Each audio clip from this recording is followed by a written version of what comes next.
আসসালামু আলাইকুম। মঞ্জু কিচেনে সবাইকে স্বাগতম জানাচ্ছি। আশা করি সবাই ভালো আছেন। সবার দয়ায় আলহামদুলিল্লাহ আমিও ভালো আছি। আমি আপনাদের মাঝে ছোট্ট ভিডিও নিয়ে আসছি। আমার ভিডিওটি আপনারা বেশি বেশি শেয়ার করবেন। আমি আজকে বুটের হালুয়া বানাচ্ছি। বুট আগে ভিজায় রেখেছি। ভিজায় রাখার পরে সিদ্ধ করে নিচ্ছি। সিদ্ধ করার পরে শিলপাটায় আমি বেটে নিয়েছি। বেটে নেওয়ার পরে আমি ঘি দিয়ে ভালোভাবে ভেজে নিয়েছি। ভাজার সময় আমি বাদাম, কিশমিশ, কাজু বাদাম সব দিয়েছি। খেজুর দিয়ে ভালোভাবে আরও ভেজে নিয়েছি। নেওয়ার পরে আমি এখন গুড়ের শিরা করে সে শিরাতে নারিকেল কোড়া দিয়েছি। দিয়ে ভালোভাবে আমি হালুয়াটা করে নিচ্ছি।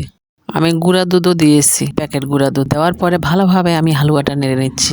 নিয়ে এখন আমি ছেনির মধ্যে ঢেলে নিচ্ছি। নিয়ে ভালোভাবে আমি হাত দিয়ে ভালোভাবে ছড়াই দিয়ে এখন কেটে নেব পিস পিস করে। পিস করে কাটা হয়ে গেছে। এ পর্যায়ে আমার বুটের হালুয়া কমপ্লিট।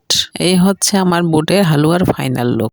আমি কিন্তু পিঠা যে তৈরি করে পিঠার সাজ, ওই সাজ দিয়েও আমি কয়েকটা হালুয়া তৈরি করে নিয়েছি।